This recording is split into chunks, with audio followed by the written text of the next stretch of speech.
Hey, Guy with No Name here to talk about Loki Season 2, Episode 2. The episode is titled Breaking Brad. Get it? Yeah, so it's kind of funny. For Ahsoka, we got a Chronicles of Narnia reference in one of the episode titles, and then for Loki, we get a Breaking Bad reference. Definitely unexpected, but, oh well. I mean, I like both of those overall, especially Breaking Bad, so always nice to see a Breaking Bad reference. So this episode, by the way, if you didn't watch my episode 1 reaction to Loki, I ultimately liked it a lot. In fact, haven't watched it, stop right now, watch it. It is non-spoiler. It's an amazing video, life-changing. No, but really, if you did or didn't, just as a recap, I really liked episode 1. I just didn't love it. Season 1 of Loki, I thought, started off pretty strong and petered out at the end. There was a lot of filler to me. The season finale was not impressive, and the more I thought about it, the more I didn't like it. So season 2, I was really hoping would be like a big step up, and I think it is ultimately a step up, I think. Just not a big step up at all. It's really more of an incline than a step. But episode 1 started out great. The pacing was fast paced, not too fast though, and there were different emergencies they were dealing with that were all kind of world-ending emergencies, which is kind of funny because we get into episode 2 and the pacing slows down a lot, except nothing's been solved, really. There's still basically all the emergencies that were going on in the previous one are happening here.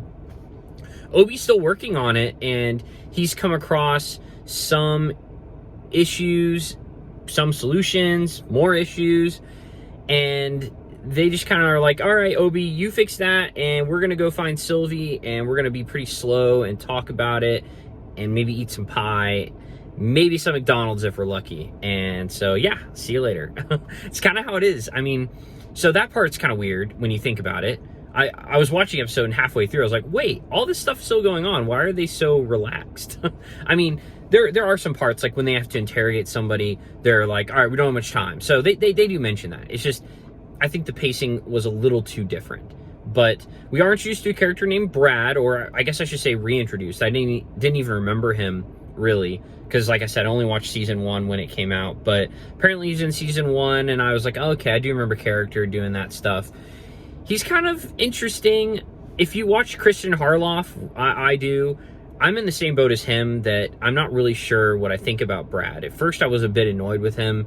Then I was kind of like, I mean, I kind of like him. And then by the end of it, I think I just haven't made up my mind yet. So we'll have to see in future episodes. But the verdict is still out on Brad.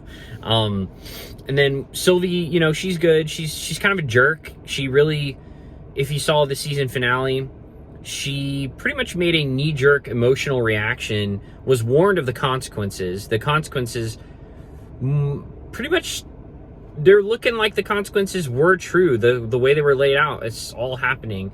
And yet, it seems like she blames Loki and the TVA for everything, which is kind of weird. So I was like, dang, Sylvie, you're giving Loki the cold shoulder when you should be apologizing. But then again, Loki is a narcissist, kind of a jerk, so maybe all his variants are like that. So maybe that makes sense. Maybe that's by design.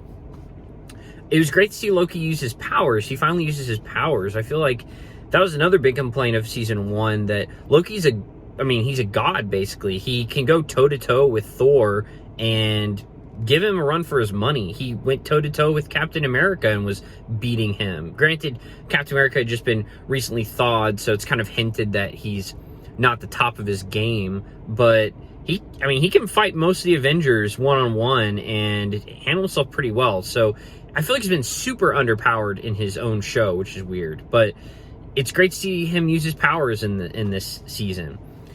What else can I say? Once again, it has the same problem episode 1 had, where we're given the bare bones of what's going on so that we understand it all. But there's a lot of details that are not explained, and I think it's on purpose. I think that we're just given enough to go on to where we can make it to the next episode.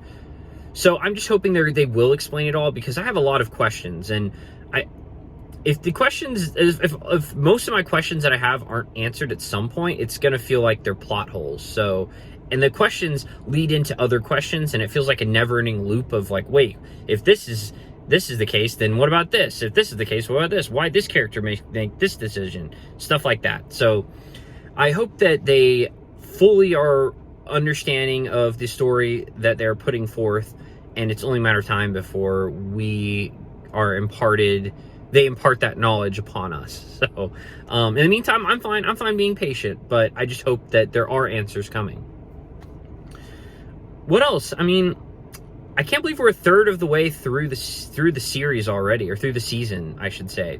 There's 6 episodes, and 30 or 40 minutes an episode. I think 6 episodes is just too short.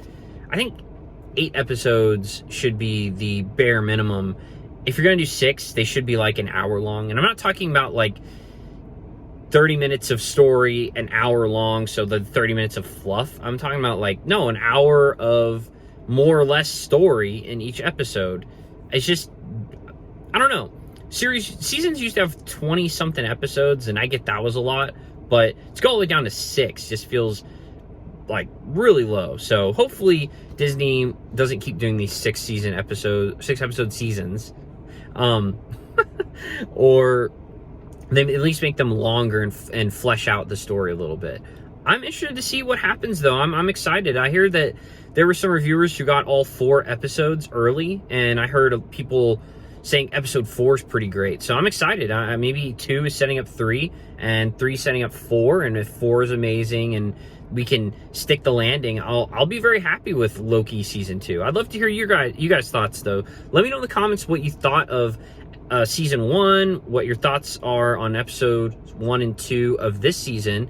Also, which one's better? I'd love to hear if you agree. I mean, I bet pretty much everyone is going to agree that episode 1 was better, just because that episode 2 did some stuff that needed to happen. I'm not criticizing it. You need to progress the story, and it's not always going to be just hard hitting left and right, but we'll see. Episode 3's coming though next week, so I'm excited. Anyways, I appreciate you guys, and I will talk to you all later. Look for my review of Ahsoka, the whole series or whole season, spoiler filled. That'll be fun.